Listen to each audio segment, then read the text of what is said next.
তেস্তর পঞ্চায়েত নির্বাচনকে কেন্দ্র করে চরিলাম বিজেপি মণ্ডলের উদ্যোগে অনুষ্ঠিত হয় বাইক র্যালি সোমবার দুপুর 12টায়। জানা যায় আগামী 8 আগস্ট ত্রিপুরা রাজ্যে তেস্তর পঞ্চায়েত নির্বাচন এবং 12 আগস্ট ভোট গণনা, সেদিকে লক্ষ্য রেখে চরিলাম বিজেপি মণ্ডলের উদ্যোগে চরিলাম মোটর স্ট্যান্ড থেকে শুরু হয় এক বিশাল বাইক র্যালি। সোমবার দুপুরে এই দিনের এই বাইক র্যালিতে উপস্থিত ছিলেন চরিলাম বিজেপি মণ্ডলের সমস্ত কার্যকর্তারা। এই দিনের এই বাইক র্যালিটি চরিলাম মোটর স্ট্যান্ড থেকে শুরু হয়ে চরিলাম বিধানসভা কেন্দ্রের বিভিন্ন এলাকা পরিক্রমা করেন। উক্ত এই দিনের এই বাইক র্যালিতে বিজেপি কর্মী সমর্থকদের উপস্থিতি ছিল লক্ষণীয়। উক্ত বাইক র্যালি নিয়ে সংবাদ মাধ্যমে বিস্তারিত আলোচনা করেন চরিলাম বিজেপি মণ্ডল সভাপতি রাজকুমার দেবনাথ।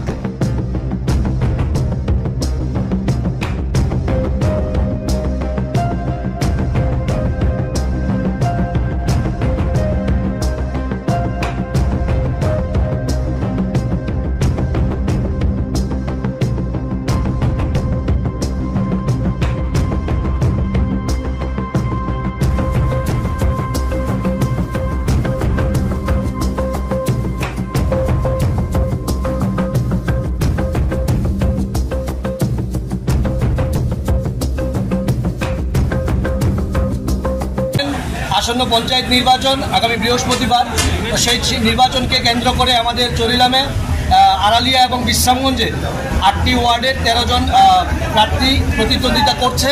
সেই দিকে লক্ষ্য রেখে আমাদের চরিলাম মণ্ডলের পক্ষ থেকে আজকে একটা সুবিশাল বাইক র্যালির আয়োজন করা হয়েছে। আমাদের মধ্যে উপস্থিত আছেন আমাদের প্রভারী মৌসুমী দাস মহোদয়া, উপস্থিত আছেন প্রতীক কিশোর দেববর্মা মহোদয়া, উপস্থিত আছেন দেবী দেববর্মা মহোদয়।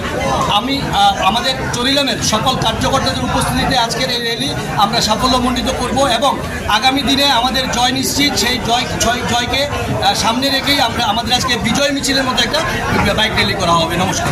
বাইক র্যালিটা কোথা থেকে শুরু হবে? আজকে এখান থেকে চরিলাম মোটর স্ট্যান্ড থেকে শুরু করে আড়ালিয়া, সম্পূর্ণ আড়ালিয়া গ্রাম পঞ্চায়েত ঘোরার পর আমরা নরজলা হয়ে এখান থেকে বিশ্রামগঞ্জ ফায়ার সার্ভিস হয়ে তারপর বরজলার মুখ দিয়ে আমরা বেরিয়ে এখানে চলে আসবো। মূলত মানে কাদের বিরুদ্ধে আপনাদের প্রতিদ্বন্দ্বিতা? বিরুদ্ধে বলতে আপনারা জানেন মথা এবং আমরা শরিক দল, এবং যেহেতু আমাদের মধ্যে কোনো সমঝোতা হয়নি, আমরা 13টা সিটের মধ্যে ফ্রেন্ডলি ফাইট করছি।